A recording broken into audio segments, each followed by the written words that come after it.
Hi, இன்றைக்கி நம்ம வீட்டில் என்ன டிஃபன் பார்த்திங்கன்னா இட்லி. அதுக்கு தொட்டுக்கிறதுக்கு நான் காலிஃப்ளவர் குழம்பு தான் செய்ய போகிறேன். வாங்க எப்படி செய்யறதுன்னு பார்க்கலாம். அதுக்கு தேவையானது காலிஃப்ளவரை எடுத்து கொஞ்சம் க்ளீன் பண்ணி சுடுதண்ணீர் போட்டு கழுவி எடுத்து வச்சுக்கோங்க. அதுக்கு மசாலா எப்பவுமே அரைக்கிற மாதிரி வெங்காயம், தக்காளி, வெள்ளைப்பூண்டு, தேங்காய் போட்டு அரைச்சி எடுத்து வச்சுக்கோங்க. இப்போ ஒரு குக்கரில் எண்ணெய் ஊற்றி சீரகம் போட்டு நல்லா சீரகம் பொரிச்சு வந்ததும் கருவேப்பிலை போட்டு 2 பச்சை மிளகா போட்டு நல்லா வதக்கிக்கோங்க.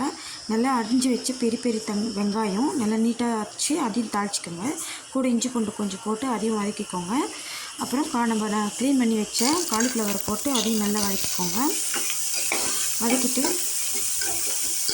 இப்போ காலிஃப்ளவர் நல்லாவே வதங்கிடுச்சு. இப்போ நம்ம அரைச்சி வச்ச மசாலாவை ஊற்றிக்கலாம். ஊற்றிட்டு தண்ணி கலந்து கொஞ்சம் 2 சொம்பு தண்ணி அளவு ஊற்றிக்கலாம். ஊற்றிட்டு தேவையான அளவு உப்பு போட்டு தனியாத்தூள், மிளகுத்தூள், கரம் மசாலா, மஞ்சத்தூள்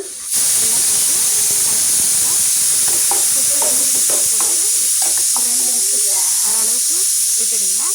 இப்போ காய் நல்லா வெந்துட்டுக்கும். கொத்தமல்லி தழை போட்டு இறக்கிக்கோங்க. என் பையன் இன்றைக்கி பால்வாடிக்கு போகிறான்றதுக்காக அவனுக்கு ஸ்நாக்ஸுக்கு கடலப்பருப்பு தான் ஊற வச்சுருந்தேன். அந்த கடலப்பருப்பை எண்ணெயில் போட்டு நல்லா பொரிச்சு கடையில் கண்டதான் வாங்கி கொடுத்து குழந்தைங்க வயிறு கேட்டுறதை விட இந்த மாதிரி வீட்டில் இருக்கிற பொருளை வச்சு அவங்களுக்கு ஸ்நாக்ஸ் செஞ்சு கொடுத்தா அவங்க ஹெல்த்தியாக இருப்பாங்க. கடலப்பருப்பு உடம்புக்கு ரொம்ப நல்லது. நீங்களும் ட்ரை பண்ணி பாருங்கள். என்னோடய வீடியோ பிடிச்சிருந்தால் லைக் பண்ணுங்கள், ஷேர் பண்ணுங்கள், சப்ஸ்கிரைபர் பண்ணுங்கள்.